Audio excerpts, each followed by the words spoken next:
tell by your eyes that you've probably been crying forever.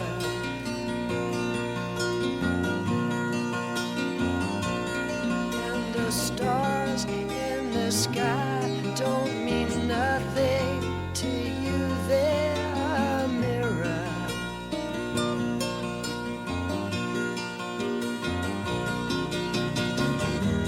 I don't wanna talk about it, how you broke my heart.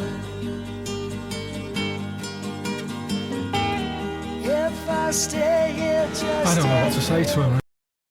I've seen the demons, but they didn't make a sound.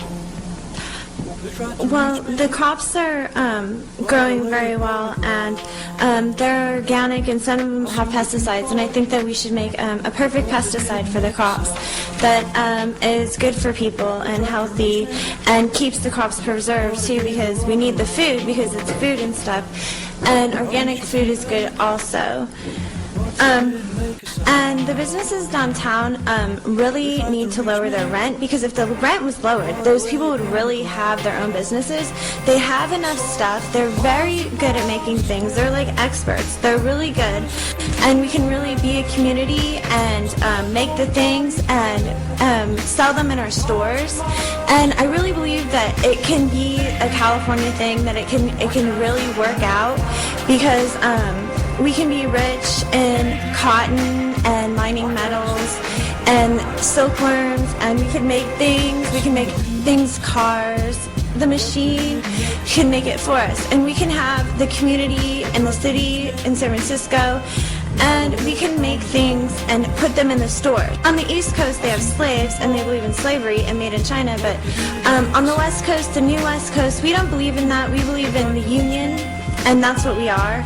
As in the Bush administration, which is really good, he has government funding for small business owners. You can grow every kind of fruit and vegetable you want. That's how they do it. They have fruit trees and vegetable trees. That's where fruit and vegetable comes from. You freeze the fruit and vegetables, it'll last forever. You can put, broccoli or strawberries in the freezer, it'll last forever. If you don't, it might go bad in a while, but people, we live in California. This is our home. This is where we live. Growing food is so good for the people because it's free. All you have to do is pay the farmers and pay for the land. But why do we have to pay for the land? The land's free. It's new land, I mean, do we have to pay for the land? Do we have to pay rent? Do we have to pay? The food's free. So we should just sell it at the farmer's market. Thank you. Next speaker. Woo! $5 pizza! Get a hot and ready pepperoni pizza for $5 or a 3-meat treat for $8 at Little Caesars. Pizza, pizza. Pizza, pizza. Marco's Pizza, made with sauce from our founder's recipe. A special blend of 3 cheeses and dough made on-site daily. Marco's, authentic Italian pizza. About me, I'm gonna be slinging pizza for the rest of my life. Mystic Pizza. The hell do you think Leona really puts in that pizza? I was listening to Alan Watts today, and he has got to be one of the most interesting people that I know of, at least right now, to listen to, that challenges me and makes me laugh and just makes me go through all these different areas of thought and touching on emotion and such. And he has a way of putting things, or making you think of things that just kind of bring all of the whole universal myths and beliefs and all of that into, he can put that into something that makes me laugh. But let me see, what was there was something particularly that that he mentioned I was going to bring up, and that was that, we talk about like me being a person or you being a person, or like how we use the word person, like comes from persona, which already means something like reflection of, it goes back to something that you wouldn't really think about on a daily basis, and it's things like that are so fascinating to me because there's so many words that I don't know what to say to him, really. mean different things than they're popularly thought of. If you are a fan of Karl Pilkington, as I am, you may not be aware that he has yet another series. And the inevitable end, death. But Karl Pilkington has not given a second thought to any of these issues. This cat's cross-eyed. This one not in collaboration with Ricky Gervais, being put out by I believe it's either BBC or Sky, and it's called Moaning. No, it's called Moaning of Life, and he goes around kind of like he did when an idiot went abroad, but this time he's asking about sort of big questions of life, and why do people become parents, why go on vacation, and they also had this episode about death, and he was in this one area where the people leave the body out for this was I forget exactly how long it was, but I don't know what to do about the smell, but he was putting makeup on the person, and then they picked her up and moved her to another room and put her in a chair, and I was watching it before I went to sleep last night, and the last thing that I would ever think that would kind of, I don't know, make me feel a way I wasn't expecting to feel or want to feel was the show with Karl and this dead person, and it just, with a combination of the tiredness and everything of where I was at that moment, I just didn't want to. I usually, before I go to sleep, I like to watch something that is going to like entertain me in a certain way, and that usually ends up being one of the Ricky Gervais related areas of television. See if I saved the place to read that video of the pizza that I recorded earlier. Do something with some passwords, and I thought I had lost my settings for the bookmarks because I kept telling it to import them and they never would show up. And then I realized that through another icon for getting to Google Chrome that they were still there. The bookmarks were still there, and I was happy about that because sometimes I'll see an article or something and I might never do it, but a lot of times I do go back and look at it, and then I try to keep up with them fairly often as far as ones that I'm not going to use. History.com, Pizza Through the Ages. Although voracious aficionados can suck down several sauce-laden slices in mere minutes, pizza didn't develop in a vacuum, an Italian political vacuum, that is.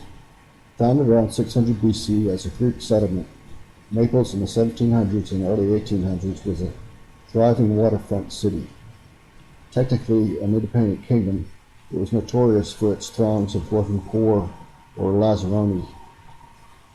The closer you got to the bay, the more dense their population, and much of their living was done outdoors, sometimes in homes that were little more than a room, said Karl, author of Pizza, A Global History, and Associate Professor of History at the University of Denver.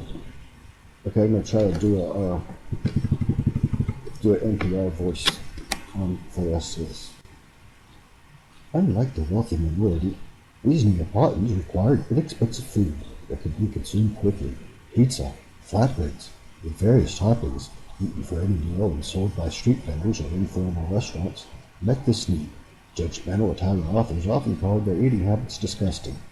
As Stosky noted, these early pizzas consumed by Naples poor featured the tasty garnishes beloved today, such as tomatoes, cheese, oil, anchovies, and garlic. Italy unified in 1861, and King Umberto I and Queen Margherita visited Naples in 1889.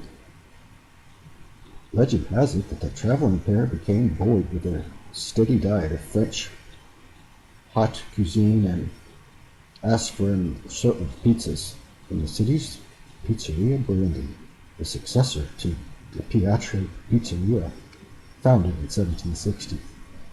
The variety of the Queen enjoyed most was called pizza mozzarella. I always wondered what mozzarella meant exactly when I heard on The Sopranos. Or, well, wait, no, mozzarella is something other than a cheese, obviously. I'm thinking maybe it has something to do with a sandwich and peppers, but I don't know for sure about that right now. The variety the Queen enjoyed most was the blah blah blah. Perhaps it was no coincidence that her favorite pie featured the colors of the Italian flag. From then on, the story goes that particular topping combination was dubbed pizza margherita. A friend of mine on the book that I am going to show up at their house unexpectedly. No, just kidding. But it was nice to see her in video today. She's with the Paleolithic movement. Actually, pretty kind of big with it, I guess. She runs the magazine. But she talks from time to time about processed foods and the need to avoid them. And there was a funny thing on there about, it was a little kind of promotion for something they have coming up. And anyway, this one person mentioned that if you try to tell, encourage people to not let their kids eat something like pizza, it's not like you're denying them food, and in that case, yes, it is food, but it's not like you're denying. It's not like you're hurting them or committing some great crime. And I'm big on myself trying to see. That's trying, but anyway, pizza is one thing that I have not given up yet. I do eat a lot of Amy's organic pizza at home, and I'm pretty sure there's anything wrong with that, because I've never seen anything negative about Amy's Organic. They've been in business. Should they like to be a sponsor of the show, since about 1988. And so they were kind of into it before, in some ways, anybody else was. There was this guy in the 70s called Yul Gibbons. Some of you might remember, and he was a big promoter of eating healthy, and he was already talking about the problems with a lot of what was going on with the food at the time, and yet he was a kind of a goofy character, and that's how things are usually presented. Like Ross Perot, Larry, can I get a word in, Larry?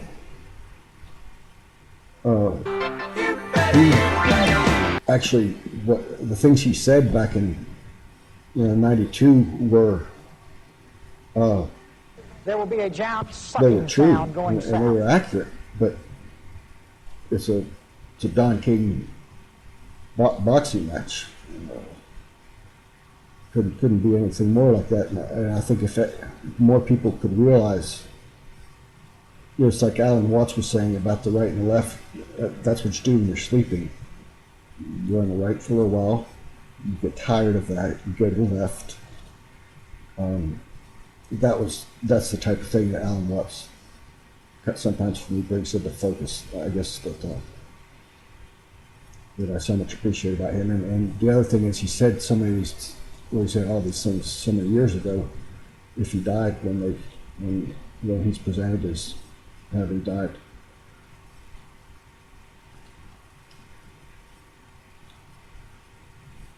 Let's see. I don't know what to say to him, really.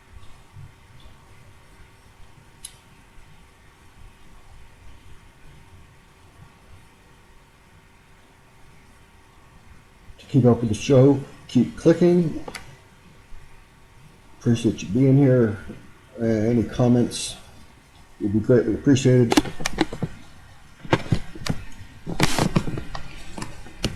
Fourscore and 7 years ago, our fathers brought forth upon this continent a new nation, conceived in liberty and dedicated to the proposition that all men are created equal. Now we are engaged in a great civil war, testing whether that nation, or any nation so conceived and so dedicated, can long endure. We are met on a great battlefield of that war. We have come to dedicate a portion of it as a final resting place for those who died here, that the nation might live. This we may, in all propriety, do. But in a larger sense, we cannot dedicate, we cannot consecrate, we cannot hallow this ground. The brave men, living and dead, who struggled here have hallowed it far above our poor power to add or detract. The world will little note nor long remember what we say here, while it can never forget what they did here. It is rather for us, the living, we here be dedicated to the great task remaining before us, that from these honored dead we take increased devotion to that cause for which they here gave the last full measure of devotion, that we here highly resolve these dead shall not have died in vain, that the nation shall have a new birth of freedom, and that government of the people, by the people, for the people, shall not perish from the earth. In the South, there are still generations of people, older people, who were born and bred and marinated in it, in that prejudice and racism, and they just have to die. They just have to die.